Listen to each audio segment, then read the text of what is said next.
কেওড়াতলা মহাশ্মশানের নাম শোনেননি এইরকম মানুষ হয়তো খুব কমই আছে। কলকাতার খুব সম্ভবত এই মহাশ্মশানই হলো সব থেকে পুরনো শ্মশান। এই মহাশ্মশানেই কিন্তু লোকমাতা রানী রাসমণির শেষকৃত্য সম্পন্ন হয়েছিল। এছাড়া রাজনীতিবিদ থেকে শুরু করে বিভিন্ন শিল্পী, অনেক বড় বড় গুণী মানুষ সবারই কিন্তু এইখানেই শেষকৃত্য সম্পন্ন হয়েছে। এই মহাশ্মশান ঘিরে কিন্তু রয়েছে অনেক রহস্য, অনেক না জানা কথা, এবং এই শ্মশানে বলা হয় কখনোই নাকি চিতার আগুন নেভে না। এই মহাশ্মশানে কাঠে এবং ইলেকট্রিক চুল্লি দুটোই কিন্তু আজও ব্যবহার করা হয়। এবং এই মহাশ্মশানেই কিন্তু আপনারা সকলেই জানেন রয়েছে মায়ের মন্দির, অর্থাৎ শ্মশানকালী মায়ের মন্দির। প্রত্যেক বছর মা কালী পুজোর সময় অর্থাৎ দীপান্বিতা অমাবস্যায় এইখানে কিন্তু খুব ধুমধাম করে মা কালীর পুজো হয়। একটা সময় যখন চারিদিকে এত বেশি ইলেকট্রিক আলো ছিল না, তখন ওখানকার আশেপাশের যারা লোকজন ছিল তারা কিন্তু এই শ্মশানের ধারে কাছে আসতে একটু ভয়ই পেত। কারণ ওখানকার অনেক মানুষ সন্ধ্যের পরে অনেক রকমের অদ্ভুত অদ্ভুত আওয়াজ শুনতে পেত ওই শ্মশানের আশেপাশে। এবং পাশ দিয়ে যে গঙ্গা নদী বয়ে গেছে সেখানেও নাকি এক একজন এক এক রকমের ছায়ামূর্তি দেখতে পেত। যদিও আজ সে সমস্ত অনেকটাই অতীত, কারণ এই যে মহাশ্মশান, কেওড়াতলা মহাশ্মশান, তার আশেপাশে কিন্তু রয়েছে অনেক লাইট, চারিদিকটা পরিষ্কার পরিচ্ছন্ন, এবং এখন কিন্তু সেই জায়গা দেখলে কারোর মনে হবে না যে একটা সময় এই জায়গা গা ছমছম একটা পরিবেশ ছিল। কিন্তু সেই স্থান তো আজও একই আছে, এবং বলা হয় যে এই কেওড়াতলা মহাশ্মশানের চিতার আগুন নাকি কখনোই নেভে না। তো এই মহাশ্মশানেরই একটা ঘটনা আজকে আমি পেয়েছি এবং আপনাদের সাথে আমি আজকের এই এপিসোডে শেয়ার করব সেই ঘটনাটা।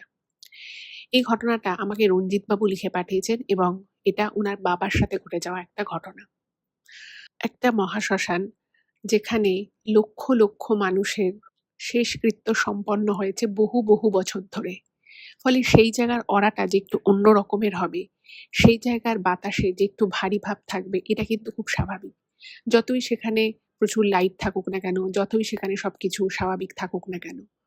আর এই জিনিসগুলো না সবাই হয়তো সমানভাবে বুঝতে পারে না। কিছু কিছু মানুষ আছে আমাদের মধ্যেই যারা এমনিতে আর পাঁচটা সাধারণ মানুষের মতোই, কিন্তু সে সমস্ত মানুষ কিন্তু অনেক কিছু সেন্স করতে পারে যেটা আর পাঁচজন সেন্স করতে পারে না। এবং সেরকমই একজন ব্যক্তি ছিলেন রঞ্জিত বাবুর বাবা। উনি পেশায় একজন স্কুল শিক্ষক ছিলেন, কিন্তু ছোটবেলা থেকেই, যেটা রঞ্জিত বাবু লিখেছেন, যে ওনার বাবা অনেক কিছু আগে থেকে বুঝতে পারতেন। এই ধরুন বাড়িতে যদি কেউ অসুস্থ হয় সেটা উনি আগে থেকে বুঝে যেতেন যে কেউ একজন বাড়িতে অসুস্থ হতে চলেছে। কেউ মারা যাওয়ার আগে উনি বুঝতে পারতেন। এমনকি যখন উনি ওনার জীবনের একদম শেষ পর্যায়ে চলে গেছিলেন রঞ্জিত বাবুর বাবা, তিনি কিন্তু এটাও বলে দিয়েছিলেন আগে থেকে যে উনি কবে মারা যাবেন এবং কোন সময় মারা যাবেন। এতটা পারফেক্ট উনি বলতে পেরেছিলেন। তো বুঝতেই পারছেন এইরকম ক্ষমতা তো সাধারণ মানুষের থাকে না। বাট উনি জানিয়েছেন ওনার বাবা কিন্তু এমনিতে আপাদমস্তক একজন সাধারণ স্বাভাবিক মানুষই ছিলেন।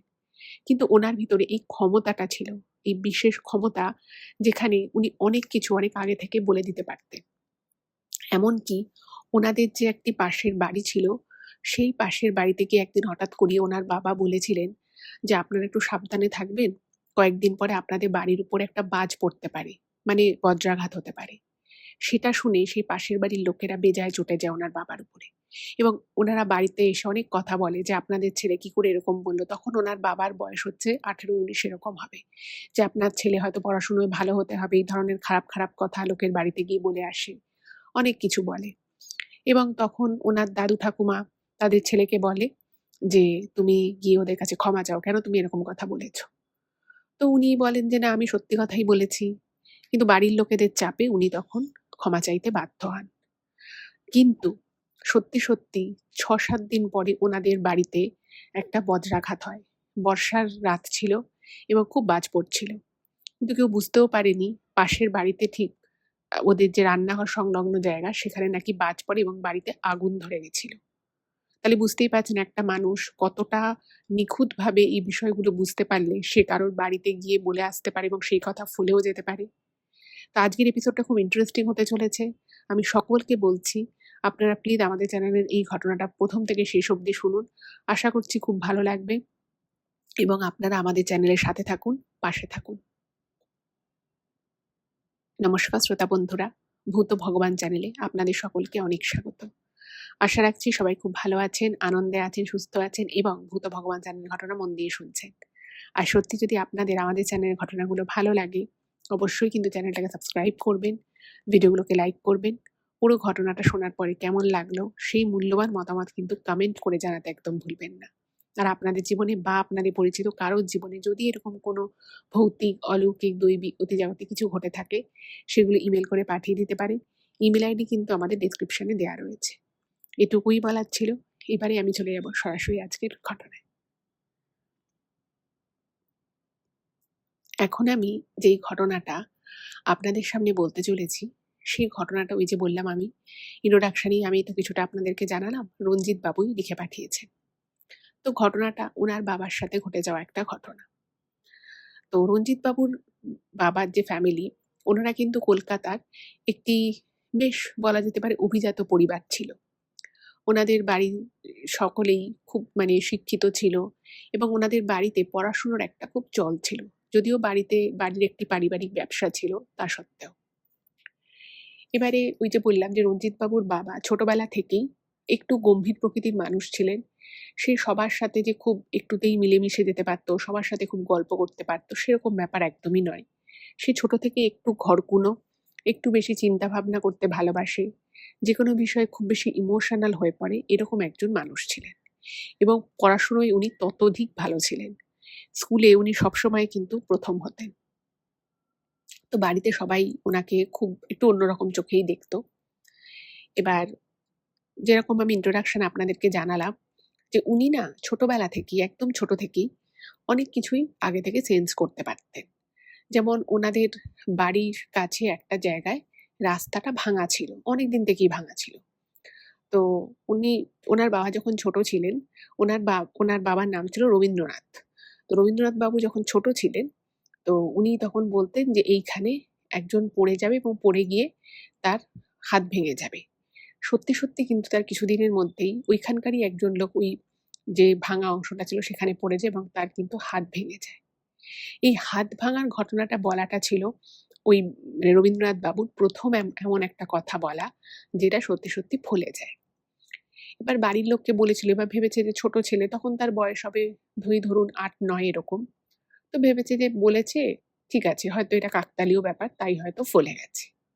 কিন্তু এবার দেখা গেল যতই রবীন্দ্রনাথ বাবু আস্তে, আস্তে বড় হচ্ছে, ততই কিন্তু ওনার ভিতরে এই কিছু একটা হওয়ার আগে বলে দেওয়া, কিছু একটা হতে পারে সেটা আগে থেকে আঁচ করা, আন্দাজ করা, এই জিনিসগুলো উত্তরোত্তর বৃদ্ধি পেতে থাকে। এবং যখন রবীন্দ্রনাথ বাবুর মা-বাবা তাকে জিজ্ঞেস করতেন যে, "তুমি এটা কি করে আগে থেকে বলছো?" উনি না কিছু বলতে পারতেন না। শুধু বলতেন যে, "আমার এটা মনে হলো তাই আমি বললাম।" এবার কেন মনে হলো, কি জন্য মনে হলো, তার পিছনে কিন্তু উনি কোনো যুক্তি দিতে পারতেন না। এবার বাড়ির লোক ১ম ভাবতো যে ছোট মানুষ কিছু একটা বলছে, কাকতালীয়ভাবে সেটা হয়তো ২-১ টা ফলে যাচ্ছে।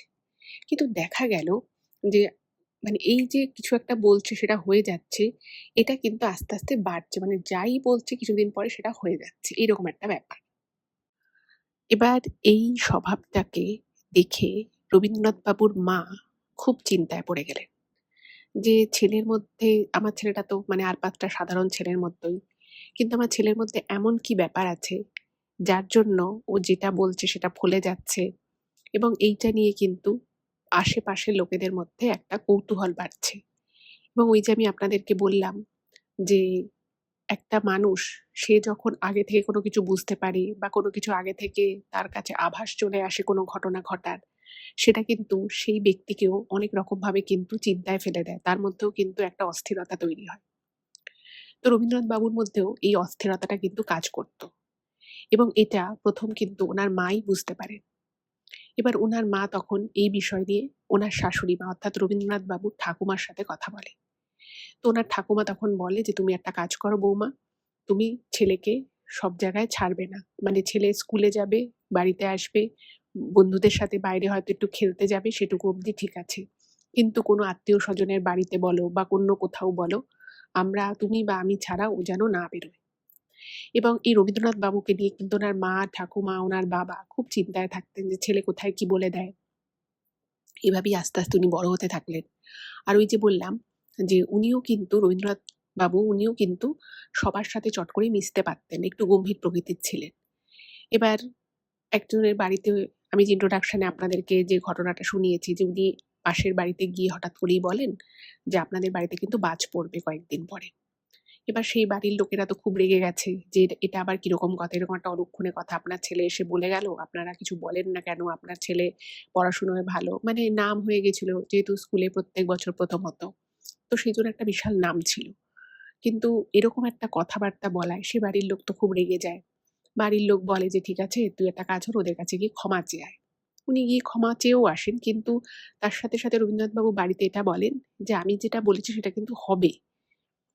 এবার সত্যি সত্যি ৫-৬ দিন পরে রাতের বেলা খুব বর্ষা হয়, খুব বৃষ্টি হয়, মানে বজ্রবিদ্যুৎ সহ বৃষ্টি, এবং তাতে ৩-৪টে বাজ পড়ে এবং তার মধ্যে একটা বাজ এত জোরে আসে যে যেহেতু পাশের বাড়ি ওনাদের বাড়ি ছিল, ওনারাও খুব চমকে যান এবং যে মুহূর্তে জানলা দিয়ে দেখে যে কি হলো, কোথায় বাজ পড়লো, মনে হলো খুব কাছ থেকে বাজটা পড়েছে, দেখছে সত্যি সত্যি পাশের বাড়িতে আগুন লেগে গেছে বাজ পড়ে। এবং তখন কিন্তু আশেপাশের সব লোকেরা ছুটে আসে, আগুন মানে থামানো হয়। সেই আগুনের লেলিহান শিখাকে অবশ্যই মানে সেটাকে আর কি কন্ট্রোলে করা গেছিল, কিন্তু অনেক তাদের ক্ষয়ক্ষতি হয়ে যায়। কোনো মানুষ মারা যায়নি সে আগুনে, কিন্তু ওদের অনেক কিছু জিনিসপত্র, মূল্যবান জিনিসপত্র পুড়ে ছাই হয়ে যায়। তো এই জিনিসটা যখন হয় না, তখন কিন্তু ওই বাড়ি যে বাড়ির আর কি আগুন ধরে সেই বাড়ির লোকেরা বলে যে এই বাড়ির ছেলে রবীন্দ্রনাথ, ও কিন্তু বলেছিল যে আমাদের বাড়িতে বাজ পড়বে, এবং আমরা তখন খুব রেগে গেছিলাম, আমরা বিশ্বাস করিনি। তো ওরা তখন আবার ক্ষমা চাইতে আসে ছেলেটার কাছে। তো উনি বলছে যে আমার কাছে কেন ক্ষমা চাইছো, আমি তো কিছু করিনি, আমার মনে হয়েছিল আমি বলেছিলাম, তোমাদের খারাপ লেগেছিল, লাগারই কথা, এরকম একটা কথা শুনে তো কারোর ভালো লাগে না। এবার এই যে জিনিসটা ওনার মধ্যে আছে সেটা কিন্তু আশেপাশের লোকজনের মধ্যে ছড়িয়ে যায়, তারা এটা নিয়ে বলাবলি করতে থাকে, এবং তত কিন্তু ওনার মা, ঠাকুমা, ওনার বাবা সবাই ছেলেকে নিয়ে খুব ভয় ভয়ে থাকতো। এবং রবীন্দ্রনাথ বাবুকে ওনার মা, ঠাকুমা, বাবা, বাড়ির সবাই বোঝাতো যে তোর যা মনে হবে তুই আমাদেরকে বলবি, তুই আর লোককে কারোর বাড়ি গিয়ে বা কারোর কাছে গিয়ে কিছু বলতে যাবি না। তখন উনি বলছে যে না আসলে এটা আমার আগে থেকে কিছু মনে হয় তা নয়, আমার হঠাৎ করেই কখনো কখনো মনে আসে। তো ওনার মা বলে যে তোকে আমি আমার দিব্যি দিচ্ছি, তুই কিন্তু এরকম কিছু করবি না, এরকম কিছু বলবি না। এবার আস্তে আস্তে ছেলে বড় হচ্ছে। তো সেই সময় ওনাদের ওখানে একটা ফ্যামিলি থাকতো, একটা পরিবার। তো সেই পরিবারটা বেশ অভিজাত একটা পরিবার। তো সেই পরিবারের যিনি আরকি আ ব্যক্তি ছিলেন, তিনি হঠাৎ করে মারা যান। আরকি পরিবারের যে মাথা ভদ্রলোক সে মারা যায়। এবং অদ্ভুতভাবে সেই লোকটা মারা যেদিন যাবে, তার আগের দিন রাতে যখন রবীন্দ্রনাথ বাবুদের বাড়িতে সবাই খেতে বসেছে, তখন খেতে খেতে হঠাৎ করেই আর কি রবীন্দ্রনাথ বাবু বলে ওঠে বাড়িতে যে ওনার মা, ঠাকুমা, কাকিমা তাদের উদ্দেশ্যে বলে যে, "আজকে যা খাবার আছে সব তোমরা কিন্তু খেয়ে নাও সবাই মিলে ভাগযোগ করে। তোমরা কিন্তু বাসি কোনো খাবার রেখো না। রাখলে কিন্তু সকালে উঠে সব ফেলে দিতে হবে।" এবার এই কথাটা শুনে তো বাড়ির লোক আবার অবাক হয়ে যায় যে আবার কি কথা? কেন খাবার রাখা হবে না? তো তখন বলছে, "না, কেউ তো মারা যাবে।" এবার যে মুহূর্তে ওই মারা যাওয়ার কথাটা বলেছে, বাড়ির সকলে পুরো হতভম্ব। যে আবার কোনো একটা দুর্ঘটনা ঘটতে চলেছে, আবার কিছু হতে চলেছে। তো তখন বলল, "না, না, আমাদের পরিবারে কিছু হবে না। কিন্তু আমাদের চেনা জানার মধ্যেই কারোর কিছু হবে।" এবার ঘটনা হচ্ছে আগেকার দিনে মানে আজ থেকে ধরুন ২০, ২৫, ৩০ বছর আগে, তখন কিন্তু পাড়া কালচারটা এতটা স্ট্রং ছিল যে পাড়াতেও যদি কেউ মারা যেত, তাদের সাথে হয়তো ভালো সম্পর্ক আছে, সখ্যতা আছে। তারাও কিন্তু আত্মীয়-স্বজনের মতোই কিন্তু অসৌচ পালন করত। এবং তারা যদি বাড়িতে কোনো খাবার-দাবার থাকে রাতে, যদি হয়তো ভোরবেলা মারা গেছে, তারাও কিন্তু সেই রাতের খাবার খেত না, ফেলে দিত। এবার তখন উনার মা বলছে, "তুই আবার এসব উল্টোপাল্টা কথা বলতে বসেছিস। খেয়ে দে, তুই ঘরে চলে যা, যা।" বলে ওনাকে পাঠিয়ে দেয়। এবার বাড়িতে তো সবাই বুঝেই গেছে যে ও যখন বলেছে যে মানে কিছু একটা ঘটনা ঘটবে কাল, তার মানে নিশ্চয়ই ঘটবে। তো উনার মা, কাকিমা, ঠাকুমা সবাই মিলে সব খাওয়া-দাওয়া করে সব বাসন-কোসন ধুয়েও রেখে দেয়। এবং একদম ভোরের দিকে মানে ধরুন ওই ৪:৩০-৫টা নাগাদ খুব চিৎকার চেঁচামেচির পাড়ায় আওয়াজ হচ্ছে, কান্নাকাটির আওয়াজ হচ্ছে। কি না ওই বাড়ির লোকটি নাকি মানে ঘুমের মধ্যে ভোরের দিকে আরকি নাকি উনি বাথরুমে উঠেছিল। তো উঠতে গিয়ে উনি এক জায়গায় বসে পড়েছে এবং আর তারপর থেকে কোনো সাড়া নাড়া দিচ্ছে না। তো তখন তো বাড়ির লোক বুঝেই গেছে যে এই কথাই তার ছেলে বলেছিল। এবার এত কিছু যখন পরপর পরপর ঘটতে থাকে, তখন না ওনারা তো মানে বুঝেই গেছিল যে এরকম কিছু ঘটনা ঘটবে। কিন্তু ওনার ঠাকুমা তখন ওনার মাকে বলে, রবীন্দ্রনাথ বাবুর মাকে বলে যে, "তুমি একটা কাজ করো, এই ছেলেকে কিন্তু বেশিদিন এভাবে রাখা যাবে না। আমাদেরকে এই ছেলেকে খুব তাড়াতাড়ি বিয়ে দিতে হবে।"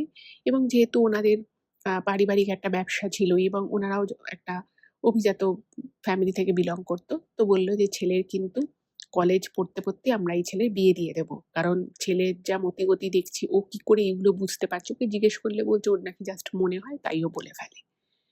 তো তখন ওনার মাও ভাবলো যে হ্যাঁ, এটা একটা ভালো জিনিস। আমরা যদি ছেলেকে বিয়ে দিয়ে দিই, সংসারী হয়, তাহলে আর ওর ওর মাথায় হয়তো এই সমস্ত চিন্তাভাবনা আর আসবে না। হয়তো আর এসব নিয়েও ভাবনা চিন্তা করবে না।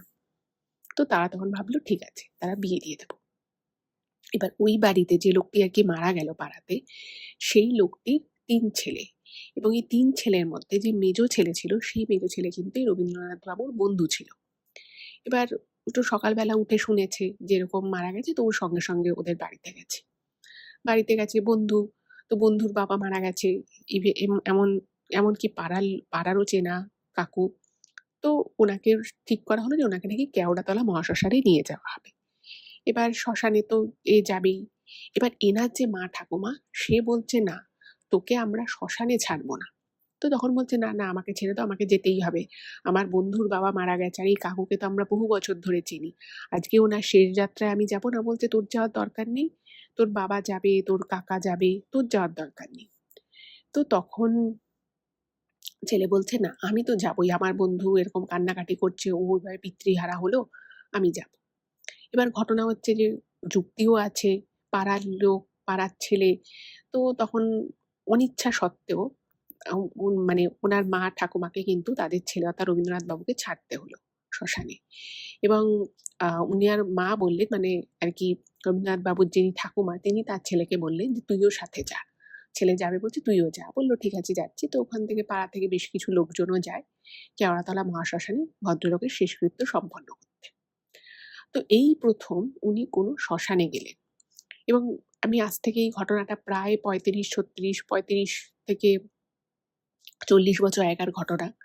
তো উনি যেটা লিখেছেন অজিতবাবু, যে আমার বাবা প্রচণ্ড বুদ্ধিদীপ্ত একজন মানুষ ছিলেন এবং তিনি হয়তো কম কথা বলতেন। কিন্তু যখন যেটা বলতেন, মানে আশেপাশের হয়তো ৫ জন লোক আছে, ৫ জন লোকই হয়তো বয়স্ক লোক, ওনার বয়স হয়তো সবথেকে কম। কিন্তু সেই ৫ জন লোকও যখন আমার বাবা কথা বলত, তারা পুরো চুপ করে শুনতো। এত ভালো আমার বাবা কথা বলতে পারতেন। আর প্রত্যেকটা কথার পিছনে যুক্তি থাকতো। প্রত্যেকটা কথার পিছনে উনি কিন্তু ভালো করে বুঝিয়ে বলার মতো একটা ক্ষমতা রাখতেন। এবার গেছে, তো গিয়ে মানে ৪০ বছর আগে যেরকম আরকি শ্মশান ছিল, এখন আমরা যেরকমভাবে কেওড়াতলা মহাশ্মশানকে এখন যেরকম অবস্থায় আছে, obviously ৪০ বছর আগে কিন্তু সেরকম ছিল না। ওখানে মন্দির ছিল এবং ওই মন্দিরে এখনো, মানে ওই মন্দিরে ১ম যে শ্মশানকালী মায়ের যে পুজো শুরু হয়েছিল, সেটা কিন্তু একজন কোনো কাপালিক শুরু করেছিলেন এবং সেই পুজোর কিন্তু আজও হয়ে আসছে। তো মন্দির তখনও ছিল, ৪০-৪২ বছর আগেও মন্দির ছিল। কিন্তু এখনকার মতো এত বড় করে বা এত লাইট পত্র দিয়ে এত জাঁকজমক কিন্তু ছিল না। তখন কিন্তু অনেক সিম্পল ছিল। তো গেছে, তো ওখানে যাওয়ার পরেই রবীন্দ্রনাথ বাবুর না একটা কিরকম আলাদা রকমের ফিলিংস হয়। ভাবুন, একটা মানুষ, সে তার মধ্যে একটা মানে বিশেষ ক্ষমতা, সে জন্ম থেকে সে বিশেষ ক্ষমতাটা পেয়েছে যে সে অনেক কিছু বুঝতে পারে। তো obviously সেরকম একটা মানুষ যখন ওরকম মহাশ্মশানের মতো কোনো একটা জায়গায় যাবে যেখানকার অরা অনেক হাই, অনেক হাই পাওয়ার থাকে, সেখানে যাওয়ার সাথে সাথেই সে কিন্তু বুঝে যাবে যে এই জায়গাটা আর ৫ টা সাধারণ জায়গার মতো নয়। উনার ক্ষেত্রেও তাই হলো। উনি যে মোমেন্টে ওখানে গেলেন, উনার শরীরটা কিরকম যেন একটা হালকা করে ইলেকট্রিকের শক খেলে যেরকম হয়, একদম সেরকম উনি একটা শক পান। আচ্ছা, আমি এখানে এখন যে কথাগুলো বলছি, রঞ্জিতবাবু যেটা লিখেছে, সবটাই কিন্তু ওনার বাবার মুখ থেকে শোনা কথা। ওনার বাবা ওনাকে এভাবেই ঘটনাটা বলেছিলেন। তো ওটা ওনার ফিল হলো। যাই হোক, তো ওখানে যখন গেছে তখন দেখছে আরো ২-৩ টে এরকম শবদেহ রয়েছে যাদের শেষকৃত্য ওই কেওড়াতলা মহাশ্মশানেই করা হবে। তো ওখানে কিছুক্ষণ অপেক্ষা করতে হবে। এবার ওখানে যাওয়ার পরেই ওনার বাবা না কিরকম একটা হয়ে যায়। মানে কিরকম একটা হয়ে যায় বলতে, উনার নাকি মনে হতে থাকে যে এই জায়গাটা আমার খুব চেনা জায়গা এবং এই জায়গাটায় আমি এর আগে অনেকবার এসেছি এবং তখন তো ওনার বাড়ির লোক তো বিষয়নি, বাড়ির লোক বলতে শুধু ওনার বাবা এসছে, বাকি ওই যে ফ্যামিলির লোক মারা গেছে তাদের গুটি কয়েকজন এসছে। তো উনি না বারবার ওই শ্মশানের এদিক ওদিক চলে যাচ্ছে। আর ওনার বাবা ওখানে গিয়ে ছেলেকে একটু খেয়ালে চোখে চোখে রাখছে যে ছেলে কোথাও কিছু বলে ফেলছে কিনা কাউকে, বা এদিক ওদিক কোথাও চলে যাচ্ছে কিনা। তো ওনার বাবা গিয়ে বারবার বারবার ওনাকে সরিয়ে আনছে, ওই ঘাটের যেখানটায় গঙ্গা বয়ে গেছে সেই জায়গাটা থেকে সরিয়ে আনছে, কখনো মন্দিরের মধ্যে চলে যাচ্ছে, বলছে তুই ওদিকে যাস না, এদিকে আয়। তো ওনার বাবাও মানে বুঝতে পারছে ছেলেকে দেখে যে কিছু একটা ছেলের মধ্যে হচ্ছে। তো ওনার বাবা জিজ্ঞেস করে, কি রে তোর শরীর ঠিক আছে, তোর কি শরীর খারাপ লাগছে? তো রবীন্দ্রনাথবাবু বলেন, না আমার শরীর ঠিক আছে, আমি একদম ঠিক আছি, তুমি আমাকে নিয়ে চিন্তা করো না।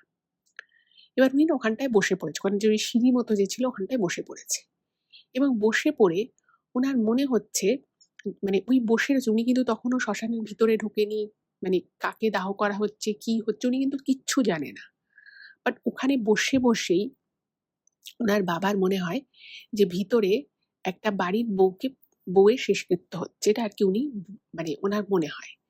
এবং উনি সঙ্গে সঙ্গে ওখান থেকে উঠে এসে বলে যে, মানে ওনার বাবাকে আর কি আগে কথাটা বলেছে যে, বাবা ভিতরে একজনেরকে দাহ করা হচ্ছে, সে একটা বাড়ির বউ ছিল এবং তাকে খুব মারধর করা হয়েছে, তাকে খুব মারধর করে এখানে এভাবে আনা হয়েছে।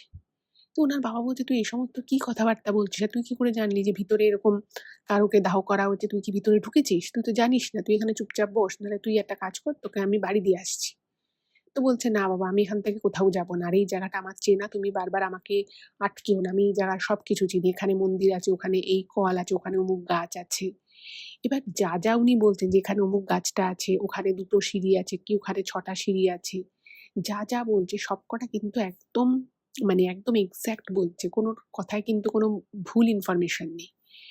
তো এগুলো শুনে রবীন্দ্রনাথ বাবুর বাবাটা খুব অবাক হয়ে গেছেন। উনি ভাবছে যে ছেলে প্রথমবারের মতো এই কেওড়াতলা মহাশ্মশানে এসছে, সে কি করে জানছে যে কোথায় মন্দির আছে, মানে কোথায় কি রাখা রয়েছে, ইভেন মন্দিরের ভিতরে কোথায় কি আছে সেটাও উনি বলে দিচ্ছেন। আর যখন বলছে যে অমুক জায়গায় 6টা সিঁড়ি আছে, কি এই সিঁড়ি আছে, ওই জিনিস আছে, ওই গাছ আছে, ওনার বাবাও তো জানেন না। তো এগুলো শুনে না ওনার বাবা দেখতে গেছে যে ছেলে যেগুলো বলছে এগুলো কি আদৌ ঠিক। মানে মনে হচ্ছে যে হ্যাঁ, ছেলে যখন বলছে তাহলে ঠিক হবে। বাট তবুও কিউরিওসিটি। তো উনি গিয়ে দেখছে যে হ্যাঁ, ও যেটা বলেছে যে এখানে এই গাছটা আছে, দেখছে সত্যি ওখানে ওই গাছটাই আছে। এবং বলেছে যে এই জায়গায় এ কটা সিঁড়ি আছে, দেখছে গুনে দেখছে ও কটাই সিঁড়ি আছে। মানে এগুলো যখন উনার বাবা শোনে ছেলের মুখ থেকে, উনি না রীতিমতো হতভম্ব হয়ে যায় যে ছেলে এগুলো কি বলছে এবং কেন বলছে। তো তখন ওনার বাবা বলল যে, দেখ এখানে আমরা একটা কাজে এসেছি, কাজ হয়ে যাবে, আমরা সবাই বাড়ি চলে যাব, তুই কিন্তু এখানে আর কোনো কথা বলিস না, এখানে কোনো কিছু বলাটা কিন্তু ঠিক হবে না। তো বলছে, ঠিক আছে তুমি বারণ করছো, আমি বলবো না। এইবারে ওখানে তো আরো শবদেহ এসেছিল, ফলে একটা একটা করে শবদেহ সৎকার হচ্ছে, এবং হতে হতে মোটামুটি বিকেল গড়িয়ে গেছে। এবার বিকেলের পরে ওরা আর কি যাকে নিয়ে গেছিল সেই ভদ্রলোকের এবার সৎকার হবে। এবং সেই সময়টা বুঝতেই পারছেন ওনার বাড়ির লোকেরা কান্নায় ভেঙে পড়েছে, সবাই আশেপাশে রয়েছে, এবং ওই ভদ্রলোক যিনি মারা গেছেন তার শেষকৃত্য হতে হতে সন্ধে হয়ে গেছে। আজ থেকে অতগুলো বছর আগে তখন কিন্তু জায়গাটায় এখনকার মতো এত আলো বা এত বড় বৃহৎ আকারের সব বাঁধানো জিনিসপত্র এসব কিন্তু ছিল না। অবশ্যই ঘাট ছিল, মন্দির ছিল, সবই ছিল। কিন্তু এত আলো বলুন বা এখন যেমন বাঁধানো রয়েছে সেরকম কিছু তখন কিন্তু ছিল না। এবারে ওই ভদ্রলোকের যখন মানে সমস্ত ক্রিয়াদি সম্পন্ন হয়ে গেছে তখন পুরোপুরি সন্ধে। এবারে মৃতদেহ যে সৎকার সেটা হওয়ার পরে কিছু তো রিচুয়ালস থাকে, তো সেসব একদিকে হচ্ছে, এবং ওই সময়টায় সবাই একটু ব্যস্ত হয়ে পড়েছিল। এবার যখন ওখান থেকে চলে যাওয়ার বিষয় এসছে, এবং এই কাজের পরে একটা মিষ্টি খাওয়ানোর একটা রীতি রয়েছে ওদের, তো সেইটা যখন করা হবে সেই সময় বোঝা গেল যে সবাই আছে ওখানে কিন্তু রবীন্দ্রনাথ বাবু নেই। এবার ওনার বাবার বিষয়টা সবার আগে চোখে আসে এবং উনি ছেলেকে খুঁজতে থাকেন। এবার যখন সবাই ওখান থেকে বেরিয়ে আসবে সেই সময় ব্যাপারটা সবাই জানলো যে রবীন্দ্রনাথ বাবু ওখানে কোথাও নেই। তো সঙ্গে সঙ্গে ওইখানে জায়গাগুলো খোঁজা হলো। সামনে মায়ের মন্দির ছিল, শ্মশানকালী মায়ের মন্দির, সেই মন্দিরের মধ্যে দেখা হলো যে বসেছিল কিনা, বসে আছে কিনা। এবার ব্যাপারটা হচ্ছে যে কিছুক্ষণ আগে অবধিও কিন্তু রবীন্দ্রনাথ বাবুকে ওখানেই দেখা গেছিল। বাট হঠাৎ করেই ধরুন ওই মিনিট ৭-৮ হয়েছে, ওনাকে দেখা যাচ্ছে না। এবং যখন ওনার বাবা বুঝতে পেরেছে যে আশেপাশে ছেলে নেই, তখন থেকেই কিন্তু ওনাকে খোঁজা হচ্ছে, কিন্তু কোথাও পাওয়া যাচ্ছে না। এবার এদিক ওদিক খোঁজা হচ্ছে, রাস্তার ওদিকেও যাওয়া হয়েছে, দেখছে সেখানেও নেই। এবার ওনার বাবার না একটু চিন্তা হয়ে গেল যে ছেলে তাহলে গেল কোথায়? আর এভাবে হঠাৎ করে যে ও বাড়ি চলে যাবে না সেটা তো জানা কথাই। তো ভাবছে কোথায় গেল? এবার প্রচুর খোঁজ করা হচ্ছে। এবার খুঁজতে খুঁজতে ওনাদের মধ্যেই একজন দেখতে পায় যে রবীন্দ্রনাথ বাবু ওই গঙ্গার যে ঘাটটা যে নিচের দিকে নেমে চলে গেছে, সেইখানে একদম উবু হয়ে অন্ধকার, মানে এখনকার মতো তার অত আলো ছিল না তখন। তো একটু অন্ধকার করে উনি উবু হয়ে বসে আছে এবং কারোর সাথে কথা বলছেন উনি। তো সঙ্গে সঙ্গে সে বাকিদেরকে ডেকেছে, বলছে যে এই তো ও এখানে রয়েছে। এবার ওকে যখন তোলার চেষ্টা করা হচ্ছে, তখন দেখছে যে ওর না মানে হুঁশই নেই। মানে ও জেগে আছে, ভদ্রলোক জেগে আছে, রবীন্দ্রনাথবাবু কারোর সাথে কথা বলছে। কিন্তু কার সাথে কথা বলছে সেটা বোঝা যাচ্ছে না। এবং মানে উনিও কাউকে চিনতে পারছে না। উনার বাবা বলছে যে, "কিরে তুই এখানে কেন বসে আছিস? এইভাবে অন্ধকারের মধ্যে? চল, সব কাজ মিটে গেছে, এবার আমরা বাড়ি চলে যাবো।" মানে সে ওখান থেকে নড়ছেই না, মানে তাকে সরানো যাচ্ছে না।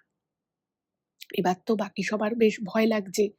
আর সত্যি কথা বলতে কি দেখুন, মানে যতই হোক, আমরা যাই ভাবি না কেন, অবশ্যই শ্মশান খুব পবিত্র জায়গা, সেখানে মায়ের মন্দির রয়েছে, সব ঠিক আছে। কিন্তু একটা মানুষের মনে, সাধারণ মানুষের মনে একটা ভয় ভীতি তো একটু হলেও থাকে। তো সবাই না একটু ভয় পেয়ে যায় যে ছেলেটা এরকম অস্বাভাবিক আচরণ করছে কেন? কাউকে চিনতে পারছে না, নিজের বাবার প্রশ্নের কোনো উত্তর দিচ্ছে না। এরকম একটা মাথা নাড়ছে, হাত নাড়ছে, কি একটা কথা বলছে, কি বলছে পুরো ভালো করে বোঝাও যাচ্ছে না। তো ব্যাপারটা খুব অদ্ভুত লাগে। এবার ওই সময় না ওখানে যারা দাঁড়িয়ে ছিল, তাদের মধ্যে ৩-৪ জন যারা একদম ওর কাছে দাঁড়িয়ে ছিল, রবীন্দ্রনাথ বাবুর কাছে, মানে উনার বাবা, আরো ২-৩ জন, তাদের প্রত্যেকের না হঠাৎ করেই মনে হয় যেন প্রচন্ড গাটা ভারী হয়ে গেছে। মানে এত ভারী লাগছে, মনে হচ্ছে যেন ওখানে আর দাঁড়িয়ে থাকতে পারছে না। আর প্রচন্ড মনে হচ্ছে যেন মাথাটা যন্ত্রণা করছে। এবার এটা কিন্তু সাডেন শুরু হয়েছে। এবার একজন আরেকজনকে বলছে, "শরীরটা ভাল লাগছে না। কি হলো এখানে? এই ছেলেটারই বা কি হলো?" এবার ওই যে বললাম যে একদম ৪ জন যারা সামনে দাঁড়িয়ে ছিল, তাদের ৪ জনেরই কিন্তু সেম অবস্থা। এবং তখন তো ওনার বাবা নিজের কথা ভুলেই গেছে। ছেলেকে ওখান থেকে ওঠানোর চেষ্টা করছে, কিন্তু কোনোভাবে ওঠাতে পারছে না। এবার ওই কেওড়াতলা শ্মশানেরই একজন কর্মী ছিলেন, তিনি তখন সামনে আসেন। এসে বলছে যে, "আপনারা ছাড়ুন, আমি ওকে তুলছি।" আ তো বলে হাত ধরে তুলতে গেছে। তো দেখছে মানে ওখানে ৪ জন আর এই একজন, ৫ জন। ৫ জন মিলে রবীন্দ্রনাথ বাবুকে তুলতে পারছে না। উনার শরীরটা এতটা ভারী হয়ে গেছে। এবার তো সবার খুব ভয় লাগছে যে কি হলো ছেলেটার? এখানে এসে কিছু কি, মানে কোনো কিছু কি ধরলো, ভূতে-টুতে ধরলো না কি হলো, কিছু বুঝতে পারছে না। এবার উনার বাবা তো জানে যে ছেলের মধ্যে একটা এরকম ক্ষমতা আছে, ছেলে অনেক কিছু বলে সেগুলো হয়ে যায়। পাড়ারও কয়েকজন জানে। তো তারা ভাবছে যে ছেলেটার কি কোনো বিপদ-আপদ হলো? এবার কি করবে? সময় বেড়ে যাচ্ছে। ওদেরকে বাড়িতে আসতে হবে। এবার কোনোভাবেই উনাকে তোলা যাচ্ছে না। কি করবে? তো হঠাৎ করেই, এবং আপনারা হয়তো জানেন যে ওখানে যে মায়ের যে মন্দির আছে, এরকম শ্মশানকালী মায়ের মন্দিরে কিন্তু অনেক কাপালিক বলুন, অনেক সাধক বলুন, তারা কিন্তু মায়ের পুজো করে। তারা মায়ের ভক্ত হয়।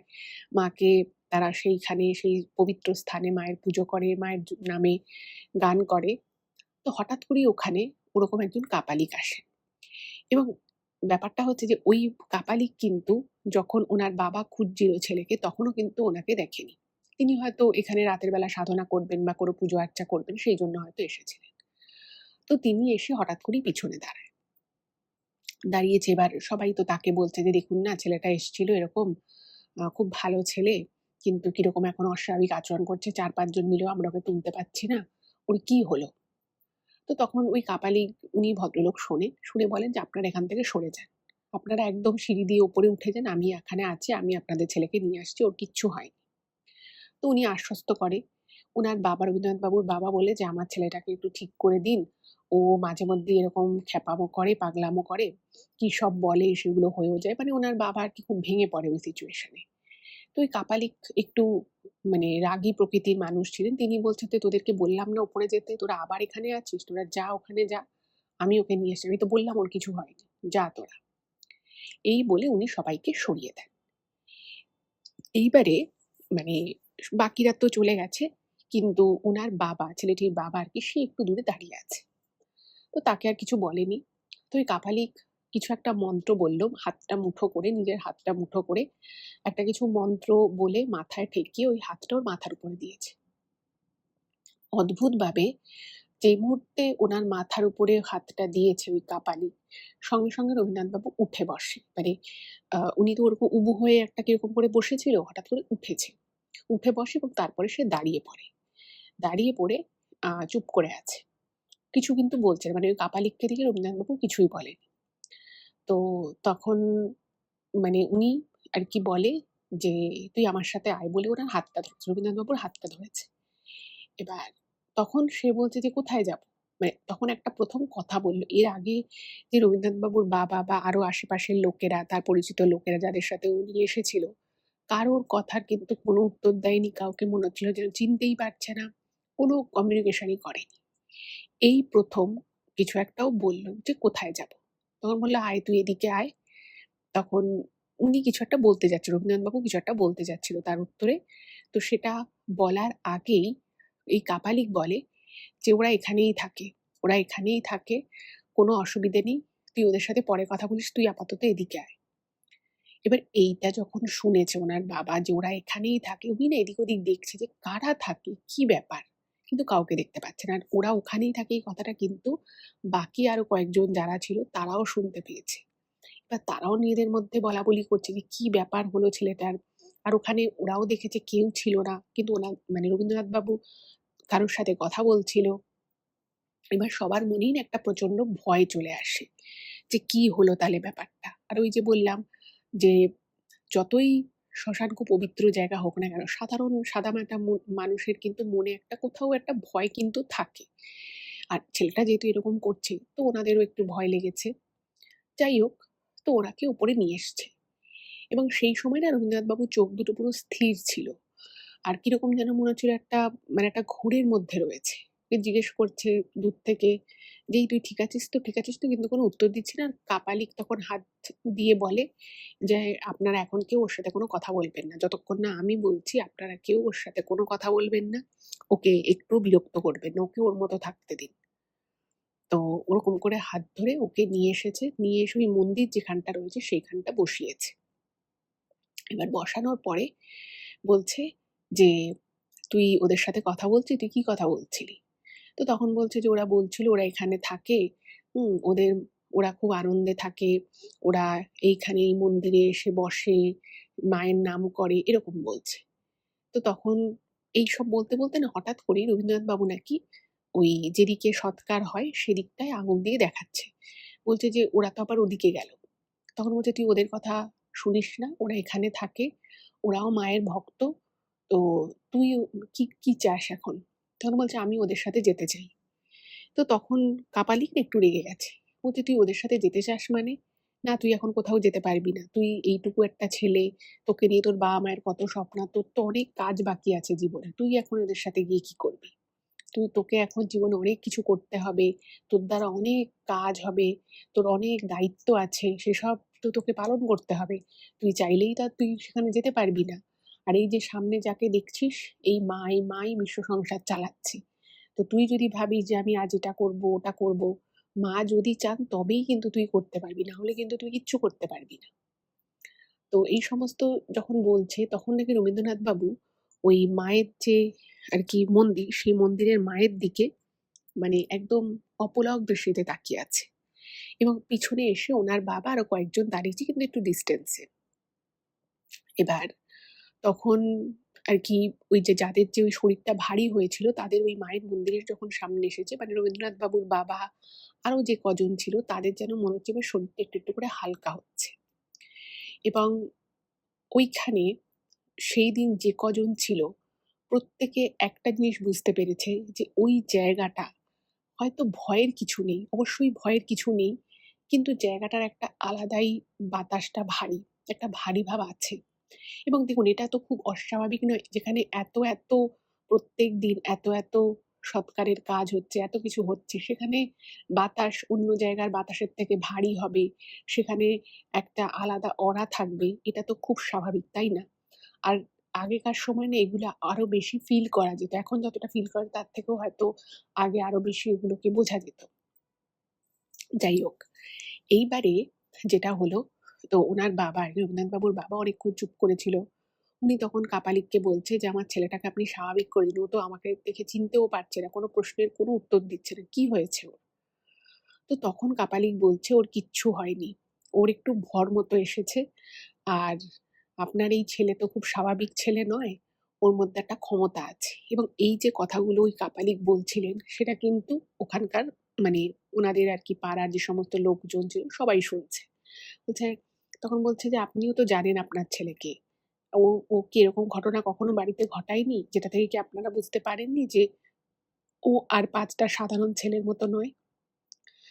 তো তখন ওনার বাবা বলছে যে, "হ্যাঁ, আসলে ও ছোট থেকেই অনেক কিছু বলে। আমরা ১ম দিকে বুঝতে পারতাম না। কিন্তু দেখতাম যে ও যেটা বলছে সেটা পরবর্তী সময়ে ফলে যাচ্ছে, সেটাই হচ্ছে।" তখন বলছে যে, "ও না আর ৫ জনের মতো নয়। ওর মধ্যে একটা বিশেষ লক্ষণ আছে এবং সেই লক্ষণটা ওর মধ্যে আছে বলেই ও অনেক কিছু দেখতে পায়, অনেক কিছু আগে থেকেই বুঝে যায় কিছু একটা হওয়ার আগে।" তো উনি তখন বলেন যে, "এই যে মা রয়েছেন, মা হচ্ছে সর্বশক্তিমতী মা। আর আপনার ছেলের এই ভরটা এক্ষুনি কেটে যাবে, একটু পরেই কেটে যাবে। আমি মায়ের আশীর্বাদী জল ওর মাথায় ছিটিয়ে দেব। কিন্তু আপনাকে একটা কথা বলি, আপনার ছেলেকে বাড়ি নিয়ে যাবেন, নিয়ে গিয়ে ওকে স্নান করিয়ে ও ঘুম পাবে, ওকে ঘুমোতে দেবেন। এবং আপনারা এরপর থেকে ওকে রোজ বলবেন, এটা ও হয়তো করতে চাইবে কিন্তু আপনারা কখনো বাধা দেবেন না। সেটা হচ্ছে রোজ ও পুজো করবে এবং বাড়িতে আপনারা মায়ের একটা ছবি রাখবেন অন্তত এবং ও সেই মায়ের ছবিতে ফুল জল দেবে, পুজো করবে এবং আপনারা কিন্তু কেউ কখনো ভুলেও ওকে বাধা দেবেন না। এবং পরবর্তী সময় ওর যার সাথে বিয়ে হবে তাকেও এই কথাটা বলে দেবেন, ও মায়ের বিশাল ভক্ত হবে। এবং ওর এই ভক্তি, ওর এই শ্রদ্ধা ওকে অনেক দূর নিয়ে যাবে। কিন্তু একটা জিনিস আপনাদেরকে দেখতে হবে, ওকে যেন কেউ বাধা না দেয়। কারণ ওকে যদি এই কাজে কেউ বাধা দেয়, ক্ষতি কিন্তু তার হবে। ওর কিছু হবে না, তার ক্ষতি হবে। তো উনার বাবা তখন বলছে যে, "আমার ছেলেটা এরকম কেন? ওর কি কোনো বিপদ-আপদ হবে?" তখন বলছে, "না, ওর কোনো বিপদ হবে না। কারণ ও মাকে খুব ভালোবাসে। ও মায়ের ভক্ত। আর মা কিন্তু তার ভক্তের সবসময় রক্ষা করে।" তো তখন মানে ওনাদের মধ্যেই একজন ছিলেন যার ওই বললাম গাড়ি মানে ওই ৪ জনের মধ্যে একজন আরকি, তার খুব গাটা ভারী তিনি হঠাৎ করেই ওখানে অজ্ঞান হয়ে যান। এবং উনি যখন অজ্ঞান হয়ে যান, আ তারপরে তো ওই যে কাপালিক ছিল তিনি আরকি ওখানটায় মন্দিরের ওখানটায় বসালেন। তারপরে ওই শ্মশানের যারা কর্মী ছিলেন তারা জল-ফল ছিটে দেন। তো এই ভদ্রলোক যখন মানে কিছুক্ষণের মধ্যে উনার জ্ঞান চলে আসে। উনি না বলেছিলেন যে উনি নাকি বুঝতে পেরেছে হঠাৎ করেই নাকি উনার মনে হয়েছিল যে উনার পাশে কেউ এসে দাঁড়ায়। তো উনি যখন মানে উনি ভেবেছেন যে উনাদের মধ্যেই পাড়ার কেউ হয়তো হবে। কিন্তু উনি যখন সাইড ফিরে তাকান উনি দেখেন কেউ নেই। মানে উনি কাউকে দেখতে পাননি। কিন্তু উনার হাতটা নাকি কিছু একটার সাথে টাচ হচ্ছিল। তো সেটাতে উনি প্রচন্ড ভয় পেয়ে যান এবং ওরকম করে নাকি উনি অজ্ঞান হয়ে গেছিলেন। তো তখন ওই কাপালিক বলল যে, "আপনারা একদম ভয় পাবেন না। এই জায়গা অত্যন্ত পবিত্র। এখানে কেউ কারোর কোনো ক্ষতি করতে পারে না। এই জায়গায় কিন্তু মানে এই যে জন্ম মৃত্যুর এই যে মাঝামাঝি এই যে জায়গাটা, এইখানে কিন্তু কোনো খারাপ কিছু হয় না। সব ভালোই হয়। আর আপনার ছেলে যেহেতু বিশেষ ক্ষমতা সম্পন্ন, ওর ভিতরে মা ওকে এই ক্ষমতা দিয়ে পাঠিয়েছেন। এর জন্য কিন্তু ওকে ওর জীবনে অনেক কিছু এমন করবে যেটা হয়তো সাধারণ কারোর পক্ষে করা সম্ভব নয়।" তো এরপরেই উনি মায়ের ওই চরণামৃত এবং মায়ের আশীর্বাদী ফুল রবীন্দ্রনাথ বাবুর মাথায় ঠেকিয়ে দেয় এবং অদ্ভুতভাবে তারপরেই কিন্তু উনি সম্পূর্ণ স্বাভাবিক হয়ে যায়। সে তার বাবাকে চিনতে পারে, পাড়ার অন্যান্য লোকজন, তার নিজের যে বন্ধু তাকেও চিনতে পেরেছে। সবকিছু নরমাল হয়েছে এবং ওই আ কাপালিক যিনি ছিলেন তিনি বলেন যে ওকে ওর পুজোর ক্ষেত্রে কখনো আপনারা বাধা দেবেন না। ও যদি এইখানে মানে এই মহাশ্মশানে এসে যদি মায়ের মন্দিরেও আসতে চায়, আপনারা কিন্তু কেউ কখনো বাধা দেবেন না। আর এটা সবসময় মনে রাখবেন, ওকে এমন মেয়ের সাথেই বিয়ে দেবেন যে ওকে বুঝবে এবং ওর এই বিষয়গুলোকে মেনে নেবে। এটা কিন্তু আপনারা লুকিয়ে বিয়ে দেবেন না। তো ওনার বাবা এবং সবাই ওই কাপালিকে প্রণাম করে তার কথা মতো সবকিছু করবে সেই ভরসা দিয়ে ওখান থেকে রবীন্দ্রনাথ বাবুকে নিয়ে বাড়ি চলে আসে। এবার বাড়ি চলে আসার পরে রবীন্দ্রনাথবাবু প্রচণ্ড ঘুম পেয়েছে, উনি ঘুমিয়ে পড়ে। তো বাড়িতে আসার পরে উনি ওনার মাকে, তার স্ত্রীকে সমস্ত কথাটা জানায় যে ছেলের এই ওখানে হয়েছিল। স্বাভাবিকভাবেই এই সমস্ত কথা শুনে ওনার মা, ওনার ঠাকুমা খুব ভয় পেয়ে যায় এবং তারা বলে যে, "আমি এইজন্য ওকে ছাড়তে চাইছিলাম না, কিন্তু ও জেদ করে গেল শ্মশানে আর এরকম একটা ঘটনা ঘটল।" তো তখন উনি বাড়িতে বোঝায় যে ওর কিন্তু কোনো ক্ষতি হবে না। ও মায়ের পুজো আর্চা করবে, আমাদের বাড়িতেও আমরা মা কালীর পুজো করব। ও মায়ের এত ভক্ত, তো ওর ক্ষতি কোনোদিনই মা হতে দেবেন না, তো তোমরা কেউ চিন্তা করো না। অদ্ভুতভাবে ওই দিনের পর থেকে রবীন্দ্রনাথবাবু আরেকটু পরিবর্তন হয়ে গেল। ওনার মধ্যে না সেই মানে উনি আগেও পুজো আর্চা করতেন। কিন্তু কিরকম হতো, যেটা আর কি উনি লিখেছেন অনিতবাবু, যে ওনার বাবা যখন ছোট ছিলেন তখন মাঝে মধ্যে উনি পুজো করতেন। মানে কোনোদিন হঠাৎ করে মনে হলো যে উনি পুজো করবেন, তো উনি ১ ঘন্টা ধরে পুজো করতেন। আবার তারপরে হয়তো ১০ দিন ১২ দিন উনি পুজোয় বসলেন না, এরকম। কিন্তু ওই দিনের পর থেকে রবীন্দ্রনাথবাবু প্রত্যেকদিন প্রায় ৪০ মিনিট করে পুজো করতেন এবং উনি ৪০ মিনিট পুজো করতেন মানে উনি আরতি করতেন। ওই ৪০ মিনিট একটা মানুষের পক্ষে ৪০ মিনিট ওই ধূপ নিয়ে, মানে যাদের অতটা অভ্যাস নেই তাদের পক্ষে কিন্তু করাটা একটু টাফ। প্রদীপ দেখানো, ধূপকাঠি দেখানো, তারপরে পাখা দিয়ে হাওয়া করা, মানে পুরো ৪০ থেকে ৪৫ মিনিট ধরে উনি পুজো করতেন রোজ। এভাবেই আস্তে, আস্তে চলতে থাকে এবং খুব অদ্ভুতভাবে উনি পড়াশোনায় খুব ভালো ছিলেন। উনি খুব ভালো একটা চাকরি পান। উনি ওনার কর্মজীবনে খুব সাকসেসফুল ছিলেন। খুব ভালোভাবে উনি ওনার কর্মজীবন কাটান। এবার সমস্যা হয় কখন? সমস্যা হয় ওনার বিয়ের সময় এবং এখানেও একটা কিন্তু অদ্ভুত যোগ আছে। কিরকম যোগ শুনুন। ওনার যখন বিয়ের বয়স হয়ে যায়, তখন কিন্তু রবীন্দ্রনাথ বাবুর বিয়ে দেওয়ার জন্য ওনার মা-বাবা খুব মানে উদগ্রীব হয়ে ওঠেন যে ছেলেকে বিয়ে দিতে হবে। আর সবথেকে বড় কথা, ওই কাপালিক যেরকম বলেছিলেন যে, যেকোনো মেয়ের সাথে বিয়ে দেওয়া যাবে না। যেই মেয়ে সাথে বিয়ে দেবে সেই মেয়েকেও ভক্তিমতী হতে হবে, তাকেও বিষয়টা বুঝতে হবে, যাতে সে কখনো তার স্বামীকে এটা নিয়ে বাধা না দেয়। তো তারা এরকম মেয়ে খুঁজতে থাকে। তারা এরকম মেয়ে পেয়েও যায়। কিন্তু বিষয়টা হচ্ছে, বিয়ের দিনক্ষণও পাকা হয়ে যায়। কিন্তু হঠাৎ করেই বিয়ের হয়তো ১৫ দিন আগে, ১ মাস আগে হঠাৎ করেই তার বিয়ে ভেঙে যাচ্ছিল। নয় তাদের কারোর মেয়ের বাড়িতে কেউ মারা যাচ্ছে বা কিছু একটা হচ্ছে। হঠাৎ করেই পাকা কথা হয়েও সেটা ভেঙে গেল, এরকম হচ্ছিল। তো উনার বাবা-মা না খুব চিন্তায় পড়ে যান যে তাহলে কি আমাদের ছেলেটার বিয়ে হবে না? আর উনারা ভাবতেন যে ওনাদের ছেলের যদি বিয়ে না হয়, সে হয়তো কিছুদিনের মধ্যেই সংসার ত্যাগ করবে। কারণ সে মাঝে মধ্যেই আরকি সংসার ত্যাগের কথা বলত। সে বলত যে তার এই সংসার জীবন অতটা ভালো লাগে না এবং সে একটু অন্যমনস্ক। সে খুব বড় চাকরি পেয়েছিল। উনার বাবা খুব বড় জায়গায় চাকরি করতেন। অনেক টাকা মাইনেও পেতেন। কিন্তু সবকিছুর পরেও উনি কিন্তু ভীষণ রকমের একটা সাদামাটা জীবনযাপন করতেন। সেইজন্য আরো উনার বাবা-মা চাইছিলেন যে ছেলে যত তাড়াতাড়ি সম্ভব ছেলেকে সংসারী করে দেবেন। কারণ ছেলে যদি একবার সংসারী হয়ে যায়, তাহলে হয়তো সে সংসার ছেড়ে বেরোনো বা বৈরাগী হওয়ার চিন্তাভাবনা করবে না। কিন্তু বাধা হয়ে দাঁড়ালো, কারণ যে যতই ওনারা সম্বন্ধ দেখছিলেন, সেই সম্বন্ধগুলো কিন্তু কোনো কারণেই বিয়ে অবধি গড়াচ্ছিল না। এবং এই বিষয়টাও কিন্তু রবীন্দ্রনাথ বাবুর মনে একটা দাগ কাটছিল আস্তে, আস্তে। যে কেন আমি এগুলো করছি? কেন আমার বিয়ে করতেই হবে? এরকম বিষয় কেন থাকবে? এরকম। তো এর মধ্যেই একটা অদ্ভুত ঘটনা ঘটল। হঠাৎ করেই এর মাঝখানে উনি আর কখনোই কেওড়াতলা মহাশ্মশানে যাননি। কিন্তু হঠাৎই একদিন ওনার বাড়িতে আরকি যে সময় ফেরার কথা, উনি ফিরছেন না। আর ওই যে বললাম, ওনাকে নিয়ে সবসময় ওনার মা-বাবা খুব চিন্তায় থাকতেন। ততদিনে ওনার ঠাকুমা গত হয়েছিলেন। এবার ছেলে যেই সময় বাড়ি ঢোকার কথা, সে বাড়ি ঢুকছে না। আর উনি কিন্তু রবীন্দ্রনাথ বাবু, তিনি কিন্তু কাজের পরে সোজা বাড়ি আসতেন। সচরাচর উনি কোথাও বেরোতেন না। যদি কোথাও যাওয়ার হতো, উনি বাড়িতে আগে থেকেই বলে যেতেন। এবার রাত হয়ে গেল, রাত ১০টা ১০:৩০ বেজে গেছে, ছেলে আসছে না।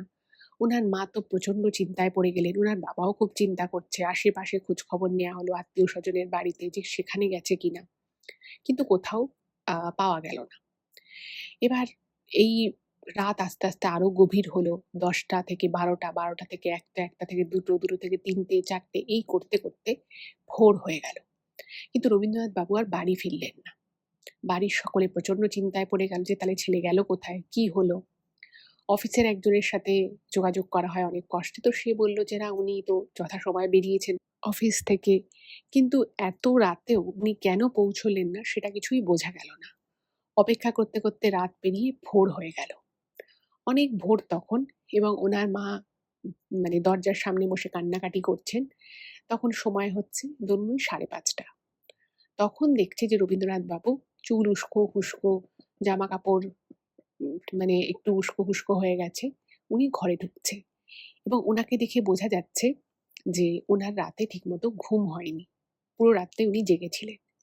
উনাকে দেখেই তো উনার মায়ের খুব আনন্দ যে ছেলে বাড়িতে ফিরেছে। তো জিজ্ঞেস করছে, "তুই কোথায় ছিলি বাবা? তোর চোখ মুখ এরকম লাগছে কেন?" তো তখন উনি বলেন যে, "আমার আসলে আজকে খুব কেওড়াতলা যেতে ইচ্ছে করছিল, তো আমি সেখানে গেছিলাম।" এবার উনার মা না খুব অবাক হয়ে গেছে যে হঠাৎ করে ছেলে মানে কাজ থেকে ফেরার পথে, যেখানে সে সন্ধ্যের মধ্যে বাড়িতে ঢুকে যায়, সেখানে বাড়িতে না এসে সে এতটা সময় সারা রাত মহাশ্মশানে গিয়ে কি করছিল। তো বলছে, "তুই এসব কি বলছিস বাবা? তুই কেন গেছিলি?" তখন বলছে, "না মা, আমার আসলে খুব ইচ্ছে করছিল। আমার ওই জায়গাটা খুব আমাকে টানছিল। অনেকদিন থেকেই টানছিল। কিন্তু সুযোগ করে উঠতে পারছিলাম না। আজ যখন আমি আ গেছি, আমার এখন খুব ভালো লাগছে। কালকে আমি অফিস সারাদিন যে করেছি না, আমার খুব মনের ভিতরটা একটা উথাল-পাথাল হচ্ছিল। আমার মনে হচ্ছিল আমাকে ওখানে যেতেই হবে। তা আমি ওখানে যাই, গিয়ে আমি মায়ের মন্দিরে বসে মায়ের নামগান করি। এই করতে, করতে কখন যে ভোর হয়ে গেছে আমি বুঝতেই পারিনি। জানি তুমি চিন্তা করবে, তোমরা সবাই আমার জন্য ভাববে। তাই আমি বাড়িতে এলাম।" তখন বলল যে, ঠিক আছে বাবা, তুই তাহলে আজকে আর অফিস যাস না। তুই খাওয়া-দাওয়া করে ঘুমো।" আমি বলছি, "না, না, আমাকে কাজে তো যেতেই হবে। তো তুমি বরং একটা কাজ করো। তুমি আমার জামাকাপড়গুলো একটু আমাকে বের করে দাও। আমি স্নান করব।" এবার বাড়ির সবাই তো খুব খুশি যে ছেলে বাড়ি ফিরেছে। তো বাড়িতে সবাই ভাবলো যে ঠিক আছে, ছেলে যখন বাড়ি ফিরেছে আজকে আর ওকে এখন কোনো কথা জিজ্ঞেস করব না। ও যদি অফিসে যেতে চায় তো যাক। তো ওনার মা বলল যে, "বাবা, তুই কাজে যাচ্ছিস যা, কিন্তু তুই আজকে রাতে কিন্তু আর ওখানে যাস না।" বলছে, "না মা, আমি যাব না। আমার কালকে যেতেই হতো।" এবার পরের দিন যখন সবকিছু নরমাল, তো ওনার মা জিজ্ঞেস করছেন, "তুই কেন গেছিলা? তুই এতটা সময় কি করলি?" বলছে, "না, আমি আসলে ওখানে গেছিলাম মাকে বলতে যে আমার এ সমস্ত বিয়ে থা করার কোনো ইচ্ছে নেই। আমার আমাকে এটা থেকে মুক্তি দিতে। কিন্তু মনে হয় আমার এটা থেকে মুক্তি নেই।" তখন বলছে, "কি তুই বিয়ে করতে চাস না?" বলছে, "না, আমি বিয়ে করতে চাই না বলেই আমি মায়ের কাছে গেছিলাম। কিন্তু মা আমায় বলেছে, না, আমার আমার সংসার জীবন হবে। সেই সংসার জীবন আমাকে ভালো করে পালন করতে হবে। তো তোমাদের চিন্তা নেই, আমি ঠিক বিয়ে করব।" এবার এই কথাটা শুনে না বাড়ির লোক একটু কনফিউজড হয়ে যায়। যে অ্যাকচুয়ালি ছেলে বলতে কি চাইছে? তাহলে কি ওর বিয়ে হবে না হবে না? এটা উনি বুঝতে পারেন না। যাই হোক, অদ্ভুতভাবে যেদিন মানে আরকি ওই শ্মশানে উনি ছিলেন, ঠিক তার ৫ দিনের মাথায় বাড়িতে একটা সম্বন্ধ আসে। এবং ওই যে বললাম যে অনেক সম্বন্ধ এভাবে কেটে যাওয়ার পরে বাড়ির লোকও কিন্তু একটুখানি মনঃক্ষুণ্ণ হয়ে পড়েছিল যে তাহলে কি ছেলেটার বিয়ে হবে না? এত চেষ্টা করছি আমরা। তো বাড়িতে একটা সম্বন্ধ আসে, এবং একটা খুব গরিব ব্রাহ্মণ পরিবারের একটি মেয়ে। এবং সেই যে ব্রাহ্মণ, সে খুব অসুস্থ। তো তার সেভাবে ক্ষমতা নেই। তারা চাইছে যে যেভাবেই হোক মেয়েটাকে একটা ভালো পাত্রের হাতে তুলে দিতে, যাতে বিয়েটা হয়ে যায়। তো এই সম্বন্ধের যখন কথাটা শোনে, তো ওনাদের তো খুব ভালো লাগে যে ব্রাহ্মণ বাড়ির মেয়ে, বাড়িতে পুজো আচ্চা আছে, চল আছে, এবং মেয়েটিও নাকি পুজো আচ্চা সমস্ত কাজকর্ম সব করতে পারে। তো ওনারা বললেন যে, "আমরা কালই মেয়েকে তাহলে দেখতে যাব।" এবার রবীন্দ্রনাথ বাবুর বাবা এবং মা দুজনে, আরো ২-৪ জন আত্মীয়স্বজন, তারা ওই ব্রাহ্মণের বাড়িতে যায়, এবং তারা গিয়ে দেখছে যে খুবই সুন্দর একটা মিষ্টি মেয়ে। আসলে মানে যিনি আজকের ঘটনাটা পাঠিয়েছেন, রঞ্জিতবাবু, ওনার মা। তো দেখছেন খুব গরিব, কিন্তু বাড়িতে খুব সুন্দর করে ঠাকুরঘর সাজানো গোছানো, এবং মেয়েটির মানে কথাবার্তা, স্বভাব সবকিছু খুব ভালো লাগে। এবং সেই দিনই প্রায় বিয়ে স্থির হয়ে যায়।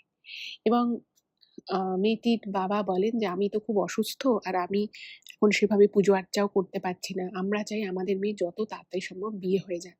আর আপনাদের মতো একটা ভালো পরিবারে যদি আমার মেয়ে পড়ে, তাহলে আমি সত্যি নিজেকে ধন্য মনে করব।" এবারে আ উনিও মানে উনার বাবা রথীন্দ্রনাথ বাবু, তিনি যখন দেখলেন মেয়েটিকে, তারও পছন্দ হয়। সে বলে যে, "হ্যাঁ, আমার এই বিয়েতে মত আছে।" এবং বিয়েটা হয়ে যায় এবং সেইখান থেকে কিন্তু একটা নতুন জীবনের সূত্রপাত হলো। এবং উনি যেটা লিখেছেন যে আমার মা এবং আমার বাবা, আমি এই দুটো মানুষের মধ্যে এত মিলমিশ দেখেছি এবং আমার বাবা যদি মানে একটা কাজ হয়তো শুরু করেছে সে শেষ করতে পারেনি। আমার মাকে না সেটাকে কিছু বলতে হতো না। মা ঠিক জানতো যে কিভাবে কাজটা শেষ করতে হবে। এবং সংসারে আমার বাবার সাথে আমার মা কাঁধে কাঁধ মিলিয়ে পুরো সংসারটাকে সবাইকে দেখে রেখেছে। ওনাদের খুব বড় পরিবার ছিল। ওনাদের বাড়িতে ওনাদেরই ২-৩ জন আত্মীয় ছিলেন যারা খুব নিরুপায় ছিল, যাদের অনেক সমস্যা ছিল। তো তাদের সকলকে কিন্তু ওনার মা-বাবা মানে আশ্রিতা হিসেবেই তাদেরকে বাড়িতে রেখেছিলেন, সসম্মানে রেখেছিলেন এবং সবার ভালো-মন্দ সমস্ত দিকটা কিন্তু উনার মা দেখে শুনে রাখতেন। এবং উনার বাবা-মায়ের মধ্যে এত ভালো আন্ডারস্ট্যান্ডিং ছিল, সকলে বলত যে মানে এই বউ যে বাড়িতে এসেছে মানে একদম লক্ষ্মীমন্ত বউ।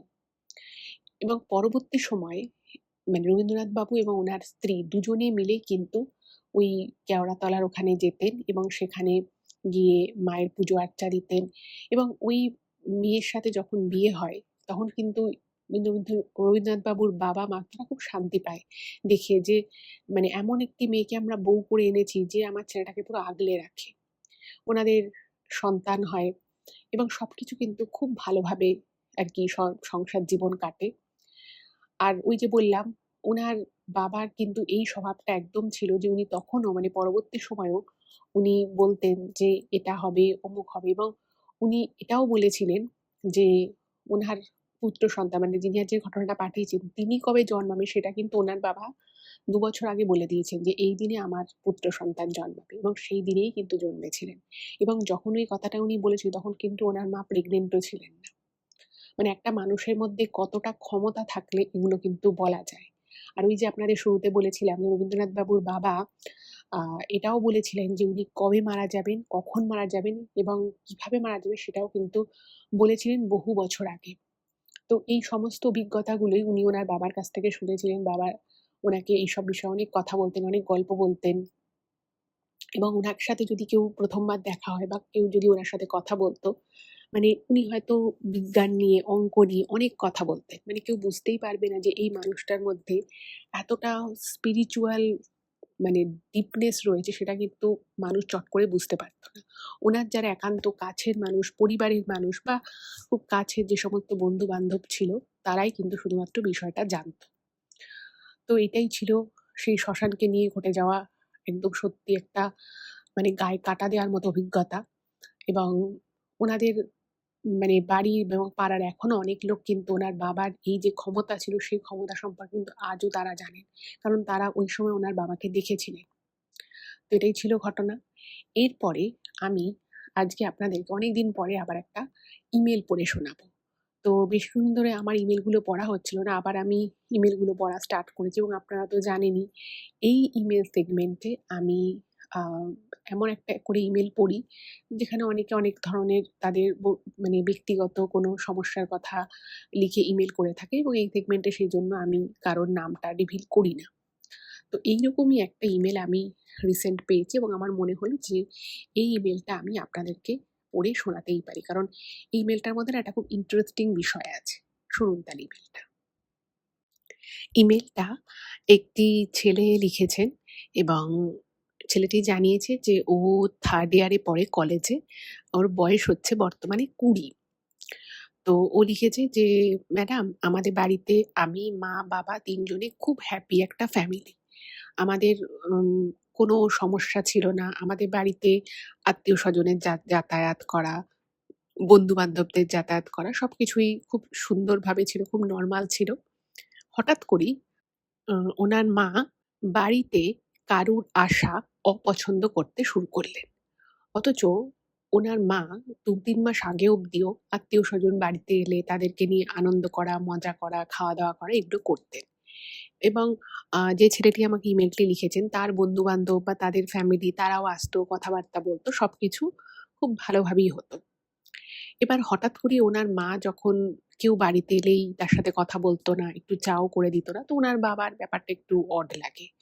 এবং একদিন ওনার বাবা আর কি ওনার মাকে বলছে যে, "কি ব্যাপার? তুমি আগে সবাই এলে কত হাসিখুশি থাকতে, চা করে দিতে, খাবার করে দিতে।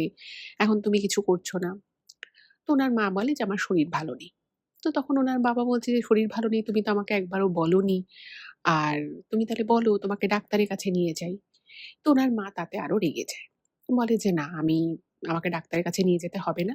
বাড়িতে কেউ আসবে না। বাইরের কোনো লোক আসবে না।" তো উনার বাবা বলছে, "এটা আবার কিরকম কথা? আত্মীয়স্বজন আসবে মাঝে মধ্যে, বন্ধু-বান্ধব যেরকম ছিল তারাও আসবে। আর এখানে তো আমরা সকলে ফ্যামিলি হিসেবেই কথা বলি। এমন তো নয় যে আমার কোনো বন্ধু স্পেশালি আসে বা তোমার কোনো বন্ধু স্পেশালি আসে, তা তো নয়। সবার সাথে সবার একটা পারিবারিক সম্পর্ক আছে। আর এরকম তো আমাদের বাড়িতে নয়।" তো উনার মা তখন উনার বাবার সাথে ব্যাপারটা নিয়ে খুব ঝগড়াঝাটি করে।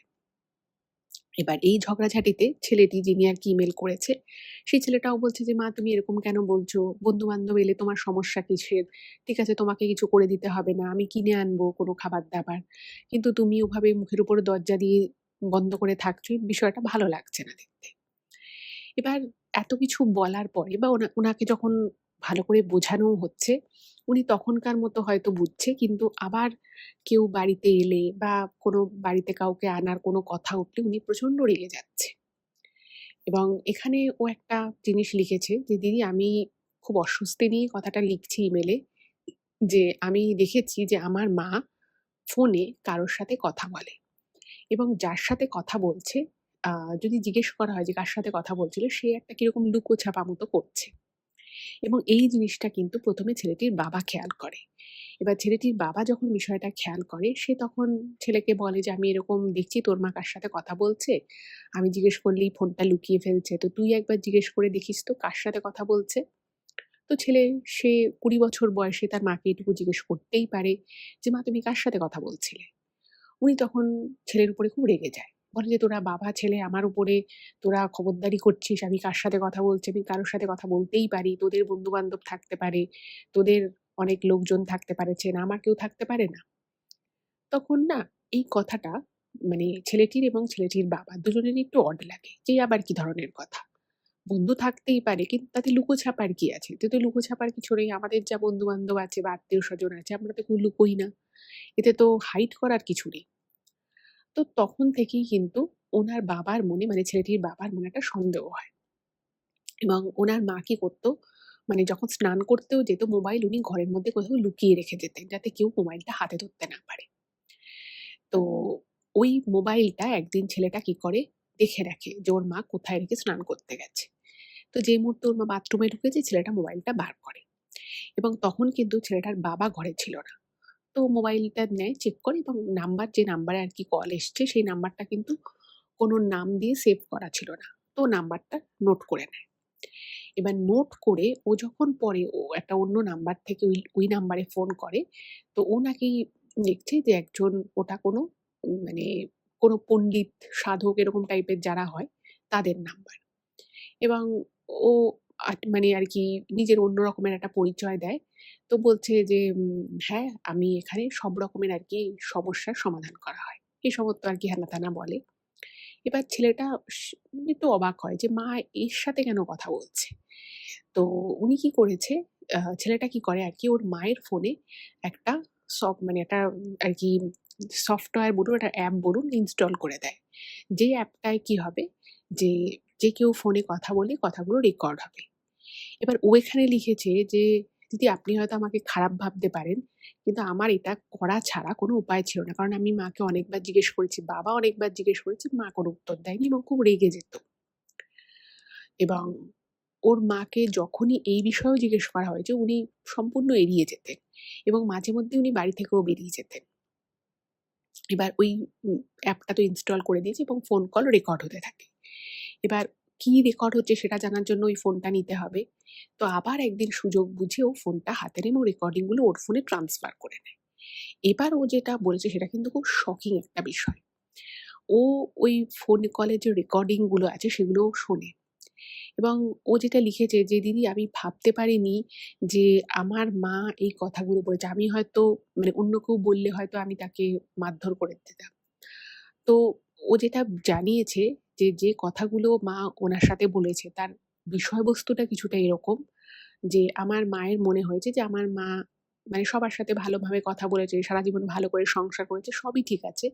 কিন্তু কোথাও আমার মায়ের মনে হতো, সেটা কখনো, কখনো বাবার সাথে হয়তো একটু ঝগড়াঝাটি হলে মা বলে ফেলত যে, মা দেখতে শুনতে আরো অনেক সুন্দর ছিল। সংসারের জন্য খেটে-পিটে মাকে দেখতে খারাপ হয়ে গেছে। মা জীবনে কিছু করতে পারেনি। তো কিভাবে মায়ের সাথে যে ওই লোকটার যোগাযোগ হয়েছে সেটা তো আমি বলতে পারব না। তবে ওদের মধ্যে একটা সম্পর্ক স্থাপন হয়েছে, যেটা মানে যেটাকে শুধুমাত্র নরমাল বন্ধুত্ব বললে ভুল হবে। এবং সেই লোকটা উনার মাকে নাকি রীতিমতো বিভিন্ন রিচুয়াল করতে বলে। যে আপনি এটা করুন, ওটা করুন, এটা করলে আপনার ভালো হবে, ওটা করলে আপনি আপনার পুরনো রূপ সৌন্দর্য আরো ফেরত পাবেন। এরকম নানান রিচুয়াল করতে বলে এবং সেগুলো যে ওর মা করে সেটারও প্রমাণ পাওয়া গেছে। ওর মা বিভিন্ন খাবার বা অনেক কিছুর সাথে অনেক রকমের মন্ত্র বলে জল-ফল দেয়। সেটাও আরকি ও লুকিয়ে ব্যাপারগুলোকে খেয়াল করেছে। তো ব্যাপারটা হচ্ছে যে ও লিখেছে যে এই কথাটা আমি বাড়িতে বাবাকে বলি এবং বাবা সরাসরি আমার মাকে জিজ্ঞেস করে। তাতে আমার মা প্রচন্ড রেগে যায়। ১ম এ অস্বীকার করে এবং তারপরে আল্টিমেটলি মা স্বীকার করে। এবং যখন আমি এবং বাবা মাকে বুঝিয়ে বলি যে এগুলো ভণ্ডামি, তোমার থেকে টাকা পয়সা নিয়েছে এইসব বলে, এগুলো সব বাজে জিনিস, তখন আমার মা কিছুতেই আরকি বুঝতে চায় না। পরে যখন মা মানে মনে হলো মা কিছুটা বুঝতে পেরেছে যে মা ভুল করেছে, হঠাৎ করেই মা কিন্তু অসুস্থ হয়ে পড়ল এবং সেই অসুস্থতা এখনো চলছে। কিছু না কিছু মায়ের লেগেই রয়েছে। মা এখন উনার সাথে কথা বলা সম্পূর্ণ বন্ধ করে দিয়েছে। সমস্ত যোগাযোগ আর নেই। কিন্তু সেই আগের মতো পরিবারের খুশি আনন্দ সেটাও যেন কোথাও হারিয়ে গেছে। মায়ের আজ এটা হচ্ছে, সাজ সেরে উঠছে, ২ দিন ভালো থাকছে, আবার কিছু না কিছু শুরু হচ্ছে। তো ও লিখেছে যে, "ম্যাডাম কোনোভাবে কি এটা থেকে মুক্তি পাওয়া সম্ভব? আমার মা আগের মতো সুস্থ সবল হতে পারবে?" তো যাই হোক, ইমেইলটা পড়ে আমার একটু খারাপই লাগলো।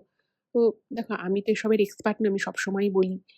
obviously ওনার যে ধরনের মেডিকেল অ্যাসিস্ট্যান্স দরকার, ওনাকে ডাক্তার দেখানো, ওষুধ খাওয়া বা যা বলবে সেগুলো করা, সেগুলো তো চলবেই।